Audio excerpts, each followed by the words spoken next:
Hello friends. तो देखिए, कल्पना कीजिए आप ऐसे संसार में हैं, ऐसी दुनिया में जी रहे हैं जहाँ पर आपने जो है ऑनलाइन कहाँ पर क्लिक किया है, आपने क्या ख़रीदा है, क्या खाने के लिए ऑर्डर किया है, ये सब तो रिकॉर्ड हो ही रहा है।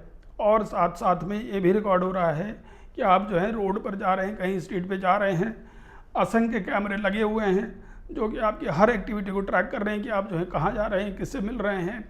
तो ऐसी दुनिया जो है, अब ऐसा नहीं कि भाई इमेजिनरी है या कोई फ्यूचरिस्टिक वर्ड है, कोई कल्पना का समाज नहीं है। ये जो है अब इस समय ऐसा हो गया है कि भाई ये रियल वर्ड है, इसी समाज में हम रह रहे हैं। तो ऐसी दुनिया में जहाँ पर हमारे पर लगातार डिजिटल सर्विलांस हो रही है, वहाँ पर जो है हम किस तरीके से अपने फंडामेंटल राइट्स को देखते हैं, या फंडामेंटल राइट जो है किस तरीके से या कहाँ पर जो है हमको सुरक्षा पहुँचा सकते हैं, तो उसी सब के बारे में हम बात करेंगे। तो हमारा जो कंसेप्ट है, जो हमारा जो पॉइंट है वो ये है कि डिजिटल, ठीक है, डिजिटल गवर्नेंस और क्या है, एआई है, ठीक है। अब और क्या चीज़ है, वर्सेस फंडामेंटल राइट, ठीक है, इन्हीं के ऊपर हम बात करेंगे। तो एआई बेसिकली क्या काम करता है, एआई जो है एक एल्गोरिदम है, एल्गोरिदम यानी कि एक प्रोग्राम है, ठीक है, जो कि किस पे काम करता है। तो एक प्रोग्राम है जो कि बिग डेटा पे, बिग डेटा यानी डेटा ये कलेक्ट करता रहता है और उसी के आधार पे जो है ये इसका एल्गोरिदम काम करता है। इसको जो भी डेटा मिलेगा या एल्गोरिदम दिया जाएगा उसी के हिसाब से ये डिसीजन लेगा, ठीक है। और डिजिटल गवर्नेंस में क्या होता है, डिजिटल गवर्नेंस में ऐसा होता है कि जो भी आपका डेटा ऑनलाइन है, ठीक है, ऑनलाइन अवेलेबल है, उसका इस्तेमाल करके सरकार जो है गवर्नेंस यूज करती है, गवर्नेंस जो है वो करती है, ठीक है। गवर्नेंस यानी कि शासन जो है उसको चलाने के लिए आपका जो डाटा है उसको इस्तेमाल करती है, ठीक है। तो और फंडामेंटल राइट तो आपको पता ही है, खैर, ठीक है, इसके बारे में हम बात करेंगे। पहले यहाँ इसके बारे में जान लेते हैं। तो यहाँ पर आपको समझ में आया भाई, एल्गोरिदम यहाँ पर इंपॉर्टेंट शब्द है एक, ठीक है। और एक इंपॉर्टेंट शब्द यहाँ पर क्या आएगा, एक इंपॉर्टेंट वर्ड जो यहाँ पर है, जो आपका ऑनलाइन डेटा अवेलेबल है वो, और साथ में गवर्नेंस, ठीक है। गवर्नमेंट के हाथ में जो पावर होती है, गवर्नमेंट के हाथ में बहुत सारी शक्तियाँ होती हैं, और फंडामेंटल राइट जो है वो बेसिकली राज्य के या सरकार के खिलाफ ही एक सुरक्षा छतरी होता है। अब डिजिटल युग में वो सुरक्षा छतरी या सेफ गार्ड जो है हमको कैसे प्रोटेक्ट कर सकती है, उसके बारे में हम जानकारी लेते हैं। तो सबसे पहले अगर हम बात करें एल्गोरिदम की, तो एल्गोरिदम बेसिकली क्या है, एक प्रोग्राम है जो बनाया तो किसी ह्यूमन ने ही है। तो जब इंसान ही प्रोग्राम बनाता है तो जैसी उसकी मेंटालिटी या जैसे उसका थॉट प्रोसेस होता है वो एल्गोरिदम में साफ तौर पे डाला जा सकता है, ठीक है। अब एल्गोरिदम किसी भी तरीके का बनाया जा सकता है। उसने जो है बिग डेटा का इस्तेमाल किया और डिसीजन ऐसे लिए हैं, ठीक है, जो भी डिसीजन ले रहा है, निर्णय ले रहा है, वो सामाजिक पूर्वाग्रह हैं, सामाजिक पूर्वाग्रह यानी सोसाइटल प्रेजुडिसेस हैं, उन्हीं को लेकर वो साथ चल रहा है हमारा एआई। किसी ने ऐसा एल्गोरिदम बना दिया है जो ये काम कर रहा है, तो ये डिसीजन भी ऐसे ही लेगा, ठीक है। अब इन्हीं सब के ऊपर नज़र रखने के लिए भाई कोई ना कोई ऐसा फ्रेमवर्क होना चाहिए जो कि ये सब काम कर सके, ठीक है। और अब हम बात करें थोड़ी सी इसकी, हम बात करें कि भाई जो हमारी गवर्नेंस है, यहाँ पर क्या क्या आता है। यहाँ पर सीधा सीधा आता है कि गवर्नमेंट रूल कैसे कर रही है, ठीक है। गवर्नमेंट जो है वो कंट्रोल कैसे कर रही है अपनी जनता को। अब वो अच्छे वे में कंट्रोल कर रही है या ख़राब वे में कंट्रोल कर रही है, इस सब को भी कहीं ना कहीं चेक एंड बैलेंस होना ही पड़ेगा, ठीक है। तो चेक एंड बैलेंस जो कि लोकतंत्र की एक सबसे इम्पोर्टेंट जो है एक्टिविटी है कि भाई लोकतंत्र जो है वो किस पे चलता है, चेक एंड बैलेंस के नियम पर। कोई संस्था यहाँ पर ऐसी नहीं होती, कोई भी इंस्टीट्यूशन ऐसा नहीं होता है यहाँ पर लोकतंत्र में जो कि अपनी मनमर्जी चला सके, ठीक है। तो यहाँ पर ये ध्यान रखिएगा। तो चलिए अब हम बात करते हैं कि भाई अगर हमसे कोई पूछे कि भाई एआई और डिजिटल गवर्नेंस के इस युग में फंडामेंटल राइट जो है वो कहाँ एग्जिस्ट करते हैं, इसको जो है डिस्क्राइब करना है। क्वेश्चन आपको जो है मिल जाएगा टेलीग्राम ग्रुप पे या फिर हमारी वेबसाइट पे, आराम से आप देख सकते हैं और इस वीडियो को देखने के बाद उसका आंसर भी लिख सकते हैं, ठीक है। आगे बढ़ते हैं अब हम इसमें। ठीक है, तो अब इसमें जो है इंट्रोडक्टरी अगर आपको लिखना हो, ठीक है, इस क्वेश्चन का कि भाई एआई और डिजिटल गवर्नेंस के युग में फंडामेंटल राइट जो है वो कहाँ एग्जिस्ट करते हैं, ठीक है, in the era of AI and digital governance, where or what is the relevance of fundamental right. ठीक है, अगर ये क्वेश्चन है तो इसका आंसर जो है यूपीएससी के लिए आप कैसे लिखेंगे, तो ये मैंने थोड़ा सा आपको बताया है। अभी मैं इंट्रोडक्टरी बताता हूँ आपको। इंट्रोडक्टरी में हम लिखेंगे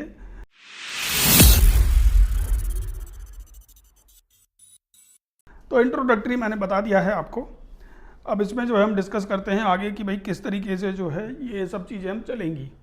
अगले उस पर हम आते हैं कि भाई जो इसकी मेन बॉडी है उसके बारे में हम बात करते हैं, उसमें आपको क्या लिखना होगा या उसको समझने के लिए लिखेंगे आप खुद ही। अब समझते हैं कि भाई एआई जो है वो सर्विलांस और डिजिटल गवर्नमेंट क्या इम्पैक्ट करेगा हमारे ऊपर। तो अब यहाँ पर हम बात करेंगे सबसे पहले, ठीक है, तो बात आएगी प्रोटेक्शन ऑफ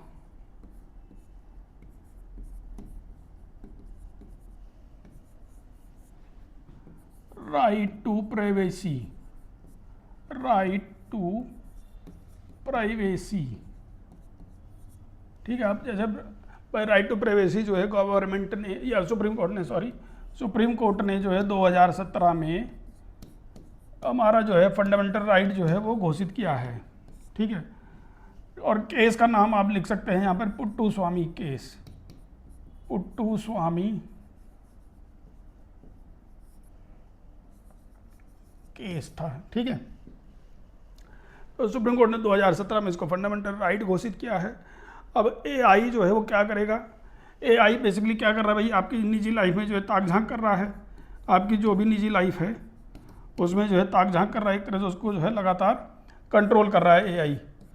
तो इस सब के ऊपर जो है हमारा राइट टू प्राइवेसी जो वो है वो इस चीज़ के ऊपर कंट्रोल कर सकता है कि भाई कितनी जो है आप ताक झांक कर सकते हो, कितनी नहीं कर सकते हो।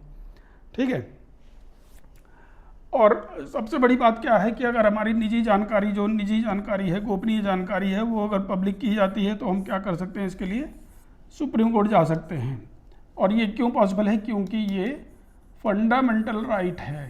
ठीक है, तो ऐसे में एआई भी ऐसा नहीं कर सकता कि भाई आपके फंडामेंटल राइट को जो है ख़राब कर सके या नुकसान पहुंचा सके या नेगेटिवली इम्पैक्ट कर सके। अब दूसरी बात यह है, सेकंड पॉइंट क्या आएगा, सेकंड पॉइंट में आएगा कि भाई इक्वलिटी और नॉन डिस्क्रिमिनेशन। इक्वलिटी यानी कि समानता, ठीक है, और नॉन डिस्क्रिमिनेशन को किस तरीके से जो है डिस्क्रिमिनेशन, इसको जो है किस तरीके से एआई जो है इम्पैक्ट कर सकता है। अब इसको एआई कैसे इम्पैक्ट करता है ये बड़े आराम से समझिएगा। तो एआई जैसा कि मैंने पहले बताया कि एआई किस पे काम करता है, एल्गोरिदम पर,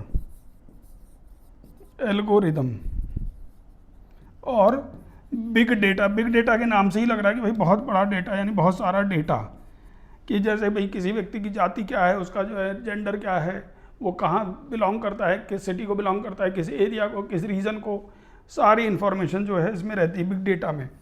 डीएनए वीएनए सब रहता है इसके अंदर। ठीक है, तो एल्गोरिथम यूज़ करता है बिग डेटा को और उसके आधार पर डिसीजन लेता है एआई। यही खासियत है एआई की। तो इक्वालिटी को कैसे इम्पैक्ट कर सकता है एआई, इक्वालिटी को ऐसे इम्पैक्ट कर सकता है कि भाई इक्वालिटी बेसिकली क्या कहती है कि भाई चाहे वो किसी जेंडर का हो, जो हमारा आर्टिकल 15 है, 16 है, वो क्या कहता है, ठीक है, आर्टिकल 14 है, ये सब यही बोलते हैं कि भाई उसके आधार पर, ठीक है, जैसे उसमें ये बताया जाता है कि भाई जन्म स्थान है, ठीक है, उसका जो है जेंडर क्या है, इन सब चीज़ों के आधार पर जो है कोई भी डिस्क्रिमिनेशन नहीं किया जाएगा।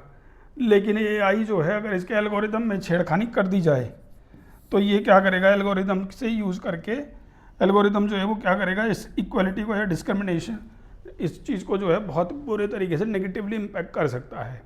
ठीक है, गैर भेदभाव कहते हैं इसको हिंदी में, गैर भेदभाव।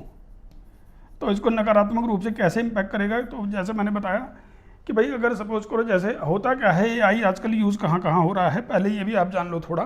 तो एआई जो है यूज़ हो रहा है रिक्रूटमेंट में,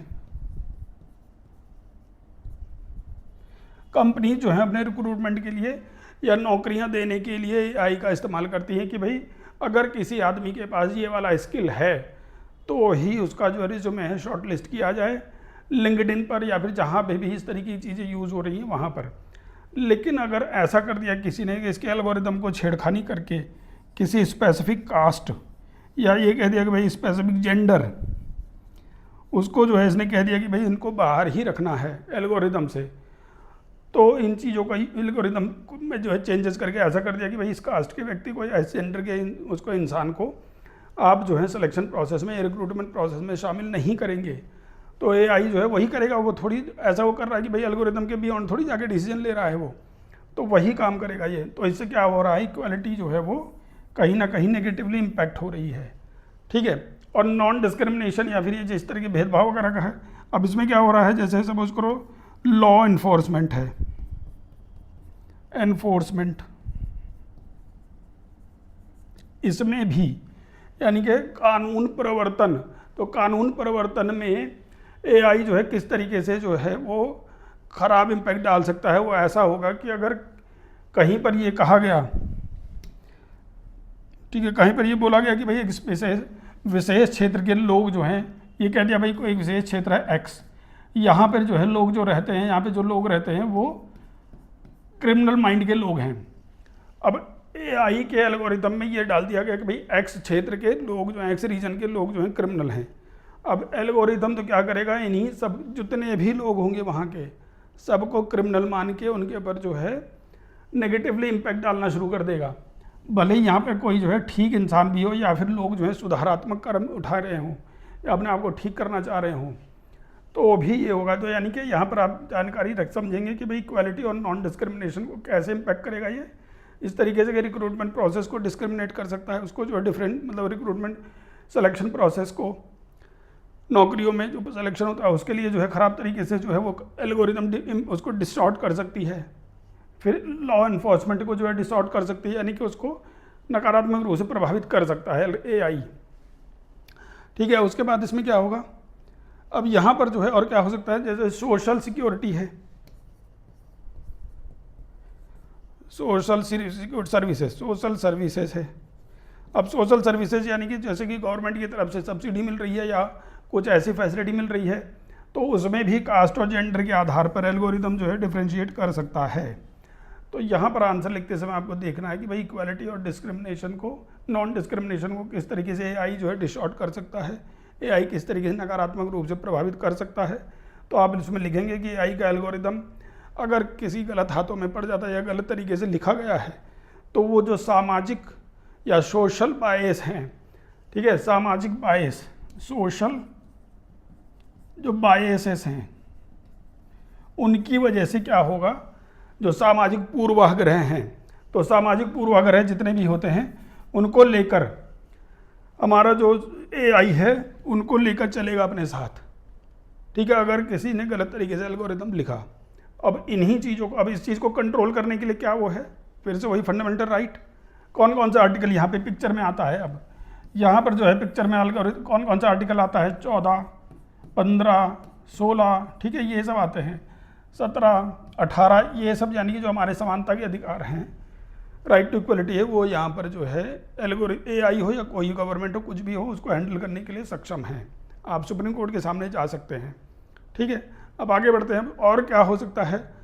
एक और इम्पॉर्टेंट जो आजकल जो है पिक्चर में आ रहा है, अब आजकल देख रहे होंगे आपके भाई फ्रीडम ऑफ स्पीच, थर्ड जो पॉइंट है, यानी कि जिसको नकारात्मक रूप से इम्पैक्ट डालेगा ये एआई डाल सकता है, फ्रीडम ऑफ स्पीच।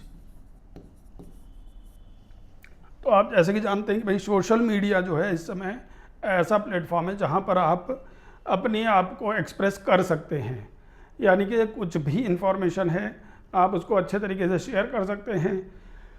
तो अब इसमें क्या होगा, एआई एल्गोरिदम जो आप देख ही रहे हैं, एआई एल्गोरिदम क्या करता है, सेंसरशिप इंप्लीमेंट कर देता है कि भाई स्पेसिफिक टॉपिक के ऊपर, कि भाई कोई गवर्नमेंट का, जैसे सपोज करो कोई नेताजी हैं, ठीक है, कोई नेता है जिसका नाम एक्स है, तो एक्स नाम से अगर किसी नेता का या पॉलिटिशियन का नाम इस्तेमाल किया जा रहा है कि भाई किन्हीं का नाम एक्स है, तो उससे रिलेटेड जितनी भी नेगेटिव पॉइंट्स हैं उन एल्गोरिदम ऐसा डिजाइन किया गया कि भाई कोई नेता एक्स है, इनके बारे में कोई अगर नेगेटिव बात कह रहा है तो उसको जो है वहाँ से सोशल मीडिया से हटा दिया जाए।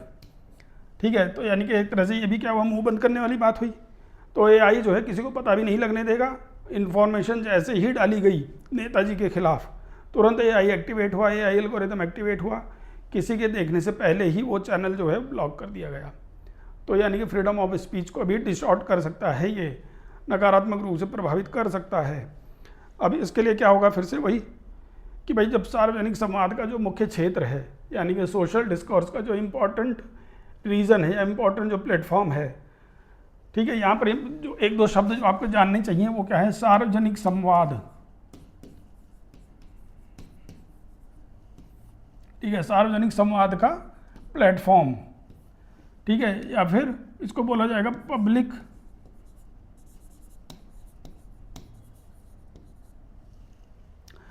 ठीक है, पब्लिक डिस्कस का जो प्लेटफॉर्म है, वहाँ पर जो है एआई फ्रीडम ऑफ स्पीच को इम्पैक्ट कर सकता है। किस तरीके से ये मैंने बताया है, आंसर लिखते समय इन्हीं चीज़ों का यूज़ करेंगे हम।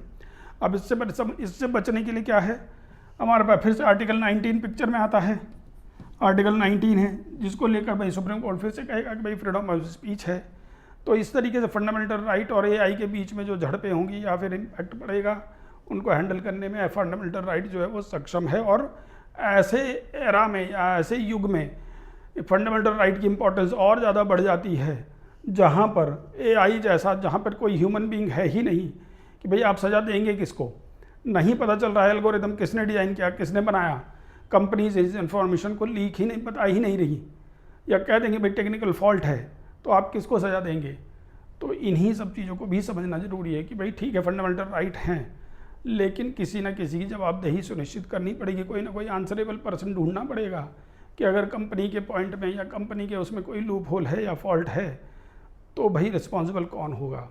इसीलिए जो है फेसबुक, ट्विटर और व्हाट्सएप, इंस्टाग्राम, इन सब के लिए जो है स्पेसिफिक ग्रीवांस सिस्टम डेवलप किया गया, जो कि ये बताए कि भाई अगर आपके उसमें टेक्निकल एरर आती है तो उसके लिए कौन रिस्पॉन्सिबल होगा। आप टेक्निकल एरर कह के बच नहीं सकते हैं, ख़ास तौर से तब जब फंडामेंटल राइट को नेगेटिवली इम्पैक्ट किया जा रहा है आपके किसी खास एल्गोरिदम के द्वारा। ठीक है, अब इसके हम थोड़ा सा उस पर आते हैं कि भाई सोल्यूशन क्या है। सोल्यूशन ये है इसका भाई, लीगल सेफगार्ड बनाना ज़रूरी है इन सब प्रॉब्लम्स के लिए। लीगल सेफगार्ड,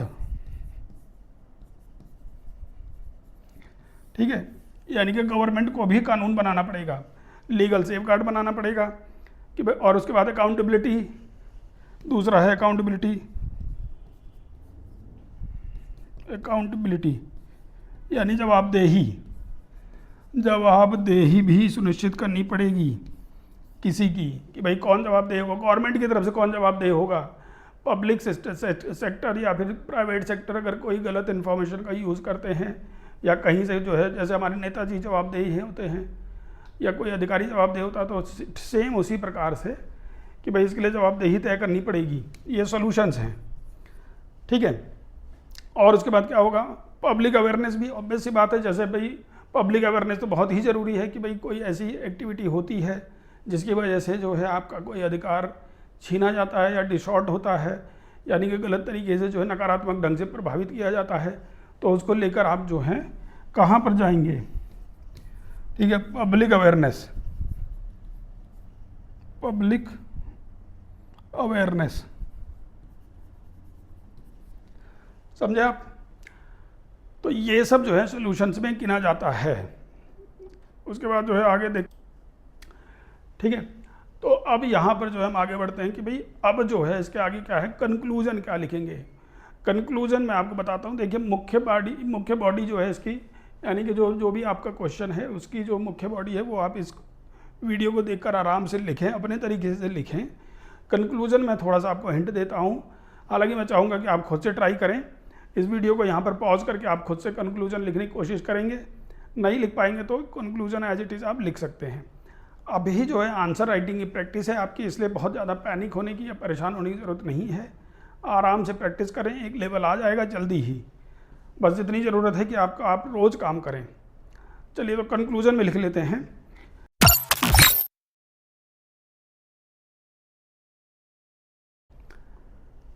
तो चलिए मिलते हैं जल्दी नेक्स्ट क्लास में। तब तक के लिए आप सभी का धन्यवाद।